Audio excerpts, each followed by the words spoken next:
we are going to start a very important chapter of physics, Selena, class 9 biology, chapter number 4, pressure in fluids and atmospheric pressure. So let's start. Thrust क्या होता है? Thrust एक force होता है जो आप apply करते हो किसी भी सरफेस में या किसी भी ऑब्जेक्ट पे, तो कोई भी डायरेक्शन में कर सकते हो. A force can be applied on a surface in any direction. आप जो फोर्स अप्लाई करते हो किसी भी सरफेस में वो किसी भी डायरेक्शन में हो सकता है. लेट्स से ये एक बॉक्स है, ओके. तो आप इसमें इसको फोर्सफुल्ली किसी भी डायरेक्शन में ले जा सकते हो. आप इसे नीचे कर सकते हो, ऊपर कर सकते हो, राइट कर सकते हो, लेफ्ट कर सकते हो. किसी भी डायरेक्शन में आप फोर्स को अप्लाई कर सकते हो, है ना. लेकिन जब एक force, when a force is applied in a direction normal और परपेंडिकुलर, लेकिन जब एक स्पेशल टाइप वाला फोर्स जब आप अप्लाई करोगे परपेंडिकुलरली या नॉर्मली, नॉर्मली को ही परपेंडिकुलरली बोलते हैं, ओके. परपेंडिकुलरली का मतलब 90 डिग्री. 90 डिग्री मतलब कि 30 डिग्री 60 डिग्री ये सब नहीं होना चाहिए. 90 डिग्री एकदम स्ट्रेट होना चाहिए. तो उसे हम बोलेंगे, सरफेस में आप जब एक्ट करवाओगे तो उसे हम लोगों को बोलेंगे थ्रस्ट, ओके. जैसे कि ये आप बॉक्स को पुल कर रहे हो या पुश कर रहे हो, फोर्स लगा रहे हो, तो यहाँ पे एक 90 डिग्री का एंगल बनना चाहिए. That's it. The thrust is the force acting normally on a surface. Thrust एक फोर्स है. थ्रस्ट अगर एक फोर्स है तो इसका एसआई यूनिट न्यूटन हो जाएगा. Acting normally on a surface, जो एक्ट करता है नॉर्मली या परपेंडिकुलरली सरफेस में, किसी भी सरफेस मतलब कोई भी ऑब्जेक्ट हो सकता है या कोई भी सरफेस हो सकता है, ओके. अब ये जो थ्रस्ट है जो एग्जर्ट किया जाता है एक बॉडी के द्वारा, ये वेट ऑफ द बॉडी के इक्वल होता है, ओके. मतलब कि ये एक बॉक्स है, आप इसे पुश कर रहे हो तो आपके बॉडी का वेट और इसमें जो आप फोर्स लगा रहे हो ये इक्वल रहेगा, ओके. और थ्रस्ट क्या है? एक वेक्टर क्वांटिटी है. वेक्टर का मतलब जिसके पास मैग्नीट्यूड हो और डायरेक्शन हो, ओके. थ्रस्ट को आप एक डायरेक्शन में तो पुश करोगे ना, 90 डिग्री परपेंडिकुलरली, तो एक वेक्टर क्वांटिटी हो गया. अब है यूनिट ऑफ थ्रस्ट, मैंने आपको बता दिया न्यूटन होता है इसका एसआई यूनिट. थ्रस्ट का एसआई यूनिट होता है न्यूटन. और सीजीएस यूनिट होता है डाइन, जो कि 1 newton is equal to 10⁵ dyne है, ओके. अब हम लोग पढ़ने जा रहे हैं प्रेशर. और यहाँ पर एक इम्पॉर्टेंट चीज़ लिखी है, इसे आपको याद कर लेना है, ये आपको न्यूमेरिकल्स में काम आएगा कि 1 kgF 1 kilo force is equal to 9.8 newton होता है. And 1 GF is equal to 980 dyne, okay. अब पढ़ने वाले हैं प्रेशर. तो क्या होता है pressure? The effect of thrust on a surface depends on area of the surface on which it acts. The effect of a thrust is less on a large area while it is more on a small area. देखो समझो, pressure का simply means होता है force by area, या thrust. Force की जगह आप thrust भी बोल सकते हो, थ्रस्ट भी एक तरह का फोर्स ही है ना, पर परपेंडिकुलरली काम करता है, बस इतना सा फर्क है, ओके. तो जो फोर्स या थ्रस्ट है उसको अगर आप एरिया से डिवाइड कर दोगे तो आपका प्रेशर निकल जाएगा. ये प्रेशर का फॉर्मूला है. आप कितना फोर्स लगाते हो किस एरिया में, वही आपका प्रेशर बताता है, ओके. यहाँ पे लिखा था एक बहुत इंपॉर्टेंट चीज़ कि जो इफेक्ट है थ्रस्ट का वो लेस, कम होता है. थ्रस्ट या फोर्स कुछ भी बोल सकते हो, तो वो लेस होता है लार्ज एरिया में. मतलब कि मान लो एक नेल है आपके पास, कांटी जिसे बोलते हो, यहाँ पे देखो सरफेस एरिया कम कर दिया गया है ताकि ये दीवार में अच्छे से जा सके. तो यहाँ पे क्या किया गया जा रहा है, एरिया को कम कर दिया गया है ताकि इसमें क्या हो, थ्रस्ट ज़्यादा लगे, फोर्स इसमें ज़्यादा लगे, ताकि प्रेशर आसानी से चला जाए, ओके. यहाँ पे बहुत सारा एग्जांपल लिखा हुआ है. If you stand on loose sand, अगर आप गीले मिट्टी या फिर कुछ ऐसा में ही खड़े रहोगे, your feet sink into the sand, आप वहाँ पे फिसल जाओगे. But if you lie on the sand that sand, पर आप बालू में खड़े रहोगे तो your body does not sink into the sand, तो आपका बॉडी नहीं गिरेगा. बस एग्जांपल. प्रेशर क्या होता है? तो प्रेशर जो कि मैंने आपको बताया, प्रेशर एक थ्रस्ट है या फोर्स है. थ्रस्ट की जगह आप फोर्स भी लिख सकते हो. पर यूनिट एरिया है सरफेस का. यहाँ पे फॉर्मूला दिया हुआ है, pressure is equal to thrust by area और P is equal to F/A. Pressure क्या है? स्केलर क्वांटिटी है. हाँ, थ्रस्ट आपका वेक्टर क्वांटिटी है, पर फोर्स जो है वो आपका स्केलर क्वांटिटी है, क्योंकि मैंने यहाँ पे आपको बता दिया था कि फोर्स जो है वो किसी भी डायरेक्शन में एक्ट कर सकता है, लेकिन थ्रस्ट जो है वो परपेंडिकुलरली या नॉर्मली एक्ट करेगा। तो यहाँ पे थ्रस्ट के अकॉर्डिंग नहीं लिया गया है, यहाँ पे फोर्स के अकॉर्डिंग लिया गया है, क्योंकि थ्रस्ट का फोर्स है। ओके, लेकिन जब आपको थ्रस्ट पूछे थ्रस्ट क्या है तो आप बोलोगे वेक्टर क्वांटिटी, पर पूछे प्रेशर क्या है तो स्केलर क्वांटिटी। इसके पास कोई डायरेक्शन नहीं है, प्रेशर आप किसी पर भी लगा सकते हो। ओके, और फोर्स का होता है न्यूटन, फोर्स का ऐसा यूनिट होता है न्यूटन, फोर्स और थ्रस्ट दोनों का न्यूटन ही होता है, और एरिया का आपका होता है मीटर स्क्वायर। तो प्रेशर का आपका फॉर्मूला निकल गया न्यूटन मीटर स्क्वायर, ओके, पर मीटर स्क्वायर। नहीं तो आप ये भी लिख सकते हो न्यूटन मीटर -2, ओके, ऐसे भी आप लिख सकते हो। अब ये जो एसआई यूनिट है थ्रस्ट का, ये न्यूटन होता है पर मिनट एरिया, वही यहाँ पे लिखा हुआ है। और ये जो होता है ये 1 पास्कल के इक्वल होता है, 1 न्यूटन मीटर -2, ओके, ये 1 पास्कल के इक्वल होता है। Okay, let's see another page. तो यहाँ से आपके पास्कल की डेफिनेशन बन गई कि 1 pascal is the pressure exerted on the surface of area 1 metre square by force of 1 newton acting normally on it. Normally मतलब परपेंडिकुलरली, ओके। पर ये जो थ्रस्ट है वो मेजर्ड किया जाता है केजीएफ में, मतलब सीजीएस यूनिट है, तो एरिया जो है और मीटर स्क्वायर, तो यूनिट जो होगा प्रेशर का वो केजीएफ भी होगा, okay.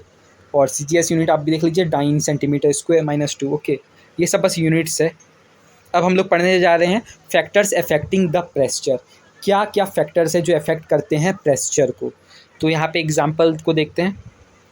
A brick of weight 4 kgf having dimensions 20 centimetre into 10 centimetre into 5 centimetre exerts। अरे सिंपल देखो, ये यहाँ पर ये कम स्पेस कम एरिया ले रहा है, पर यहाँ पे ज़्यादा एरिया ले रहा है। तो अभी कुछ देर पहले मैंने आपको क्या पढ़ाया कि जब कम सरफेस एरिया होगा तो वहाँ पे प्रेशर ज़्यादा होगा, कम सरफेस एरिया में प्रेशर ज़्यादा होगा। वही तो लिखा था ना कि the effect of a thrust is less on a large area while it is more in on a small area. तो आपसे क्वेश्चन आएगा कि इन दोनों में से सबसे ज़्यादा फोर्स या थ्रस्ट कहाँ पे लग रहा है, तो ऑब्वियसली कम सरफेस एरिया वाले में लगेगा, ओके। मैंने आपको नील यानी कांटी का एग्जांपल भी दिया था। अब हम लोग पढ़ने वाले हैं कौन कौन से वे हैं जिससे आप इंक्रीज़ कर सकते हो प्रेशर को। तो वही द एंड्स ऑफ नेल और पिन्स, नेल्स को पिन भी बोलते हैं, वही कांटी की बात हो रही है। Made pointed so that large pressure is exerted, वही कांटी वाला एग्जांपल है कि यहाँ पर कम सरफेस दिया जाए, कम ज़्यादा बड़ा ना दिया जाए, ताकि आप इसे आसानी से कर सको, यहाँ पे अच्छे से ज़्यादा थ्रस्ट लगा सके हो, प्रेशर को ज़्यादा इंक्रीज़ कर सको। ये जो कटिंग टूल्स है आर ऑल्सो आइदर शार्प, ये जो कटिंग टूल्स इसको जिससे काटा जाता है, हथौड़ा उथौड़ा, इससे आप काटते हो, तो यहाँ पर कम सरफेस एरिया रहता है। क्यों? ताकि आप ज़्यादा वहाँ पे प्रेशर लगा सको, ओके। अब हम लोग पढ़ने वाले हैं ऐसे कौन कौन से वेज हैं जिससे आप डिक्रीज़ कर सकते हो प्रेशर को। Let's see. तो यहाँ पर 2 एग्जांपल्स दिए हुए हैं। पहला एग्जांपल कह रहा है कि जो रेलवे ट्रैक होता है उसमें एक लकड़ी का वुडन ऑब्जेक्ट डाला जाता है ताकि सरफेस एरिया को डिक्रीज़ किया जा सके। रेलवे ट्रैक्स के बीच में एक वुडन ऑब्जेक्ट डाला जाता है, इसको आयरन रेल्स जो हैं, ताकि उनका जो सरफेस एरिया है वो बड़ा रहे, ताकि वो आसानी से चल सके, ओके। और जो फाउंडेशन होता है यानी कि जो बिल्डिंग बनते हैं, तो उसका आप देखोगे नीचे वाला वाल बहुत बड़ा होता है पर ऊपर वाला वाल छोटा छोटा होता है। क्यों? ताकि इसके जो फाउंडेशन है इसको मजबूत किया जा सके, ओके। अब हम लोग पढ़ने जा रहे हैं प्रेशर इन फ्लूइड्स। फ्लूइड्स का मतलब क्या होता है? फ्लूइड्स का मतलब होता है विच कैन फ्लो। फ्लूइड्स सिर्फ 2 मैटर के 2 स्टेट में काम करता है। पहला है आपका लिक्विड, दूसरा है आपका गैस, लिक्विड एंड गैस, इन्हीं दोनों में बस फ्लूइड काम करता है। A fluid contained in a vessel exerts the pressure at all points and in all direction। ये जो फ्लूइड होता है ये एक कंटेंड करता है एक वेसल में, वेसल मतलब कोई भी ऐसा ऑब्जेक्ट, कंटेनर, ऐसा ही आप समझ सकते हो। एक्सर्ट करता है प्रेशर सारे पॉइंट्स में, हर एक डायरेक्शन में, ओके। सेम देखो यहाँ पे समझाता हूँ। ये यहाँ पे देखो एक वेसल है, ये आपका एक वेसल हो गया।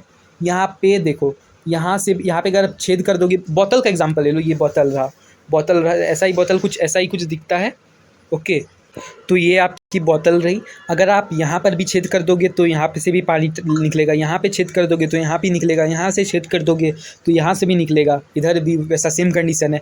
पर यहाँ पे एक चीज़ जानने वाली है कि जो अगर आप नीचे छेद करोगे तो यहाँ से ज़्यादा पानी निकलेगा और ज़्यादा एरिया भी लेगा।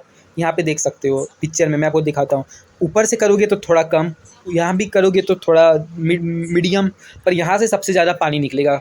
देखो यहाँ पे ऊपर से छेद किया गया तो यहाँ पे कम तक निकला, यहाँ पे छेद किया गया थोड़ा ज़्यादा निकला।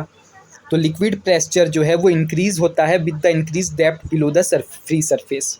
ओके, अब हम लोग को यहाँ पे ड्राइव करना होगा प्रेशर कि कैसे ये प्रेशर को कैसे रिप्रेजेंट करते हैं, पी से। P is equal to H rho, इसे रो बोलते हैं, पी नहीं, इसे रो बोलते हैं। और ये है acceleration due to gravity. H मतलब डेप्थ या हाइट, कुछ भी बोल सकते हो। ये रो इसे पी मत बोलेगा, रो इसका बोलते हैं डेंसिटी ऑफ द लिक्विड, कितना डेंसिटी, कितना गाढ़ा है ना। और जी मतलब एक्सीलरेशन ड्यू टू ग्रेविटी, जिसकी वैल्यू होती है 9.8। ओके, सो यहाँ तक हो गया हमारा। यहाँ पर डेरिवेशन दी हुई है, इसे आपको देख लेना है कि थ्रस्ट कैसे वेट के इक्वल होता है। ओके, ये आपको न्यूमेरिकल्स में काम आएंगे। को टोटल प्रेशर ढूंढना हो किसी भी लिक्विड में तो आपको एटमॉस्फेरिक प्रेशर और प्रेशर ड्यू टू लिक्विड को ऐड करना पड़ेगा। मतलब ओवरऑल पी को आपको ऐड करना पड़ेगा एच रो जी से। यही तो होता है ना प्रेशर का फॉर्मूला। अब हम लोग पढ़ने जा रहे हैं क्या क्या फैक्टर्स हैं जिससे प्रेशर को अफेक्ट किया जाता है लिक्विड के। ओके, तो सबसे पहले डेप्थ, हाँ हमने पढ़ चुका है। डेंसिटी को रो से रिप्रेजेंट करते हैं। देन अगेन आपका acceleration due to gravity G से जैसे रिप्रेजेंट करते हैं। यही तो होता है ना प्रेशर का फॉर्मूला, बस इतना ही था। तो प्रेशर का फॉर्मूला होता है थ्रस्ट बाय एरिया ही, लेकिन कहीं कहीं पर न्यूमेरिकल्स में आपको इस फॉर्मूले से सॉल्व करना होगा। ओके, अब हम लोग पढ़ने वाले हैं loss of liquid pressure. This is your most important. Okay, so क्या होते हैं लॉस ऑफ लिक्विड प्रेशर? तो 5 लॉस होते हैं। सबसे पहला लॉ है कि अगर आपके लिक्विड में इनसाइड द लिक्विड, आप लिक्विड के अंदर प्रेशर जो है अगर वो इंक्रीज़ हो रहा है with the increase in depth from its free surface. ये लिक्विड, ये कोई ऑब्जेक्ट है, यहाँ की जो नीचे वाला पोर्सन है, नीचे वाला जो ये डेप्थ है ना, ये पूरी हाइट को डेप्थ बोलते हैं, एच से रिप्रेजेंट करते हैं। ओके, तो यहाँ से अगर आपका ये लिक्विड अगर गिर रहा है तो यहाँ से आपका ज़्यादा प्रेशर है। ओके, ओवरऑल ऊपर भी तो प्रेशर है लेकिन नीचे ज़्यादा प्रेशर है, बस इतनी सी बात है। ओके, इन स्टेशनरी लिक्विड, आप इसे प्रैक्टिकल करके भी देख सकते हो, ज़्यादा अच्छे से समझ में आएगा। स्टेशनरी लिक्विड में pressure is same at all points on horizontal. Horizontally आपका जितना भी प्लेन, हॉरिजॉन्टल प्लेन में आप जो भी लिक्विड को रखोगे वो एकदम सेम होगा। मान लो मैंने यहाँ पे रखा ये तो ये हॉरिजॉन्टल में है। ओके, स्ट्रेट मतलब हॉरिजॉन्टल में, वर्टिकल ऐसा होता है, हॉरिजॉन्टल ऐसा होता है। तो अगर ऐसा है एकदम हॉरिजॉन्टल है तो इसका मतलब क्या कि यहाँ पे जो भी स्टेशनरी है तो इसका जो भी हॉरिजॉन्टल प्लेन में जो भी रखा गया है वो एकदम सेम होगा। अब है pressure is same in all direction about a point. अगर एक पॉइंट से, फॉर एग्जांपल यहाँ पे देखिए ये है, तो यहाँ पर आप एक पॉइंट से अगर जा रहा है तो हर डायरेक्शन में एकदम सेम होगा।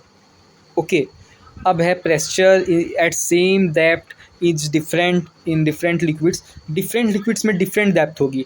ये वाटर है, ये मर्क्यूरी है, सेम डेप्थ होगी, सेम हाइट होगी, दोनों में सेम हाइट है, सेम डेप्थ, सब कुछ सेम है। बस ये वाटर है मतलब कि H2O है ये, और ये मरकरी है यानी कि M मरकरी है। ओके, तो फिर इन दोनों में डिफरेंस है। Okay, a liquid seeks its own level, और जो लिक्विड है वो अपना ओन लेवल में सीख करेगा। और उसके बाद कुछ कॉन्सिक्वेंसेस हैं प्रेशर के। प्रेशर का HPG मैंने फॉर्मूला बता दिया। ओके, तो ये जो भी कॉन्सिक्वेंसेस हैं ये हम लोग नेक्स्ट वीडियो में पढ़ने वाले हैं। This is your lecture number 1। You can find in description and comment box, there you will get lecture number 2. Okay, if you have any doubt you can write comment section. I will make full video and line by line explanation.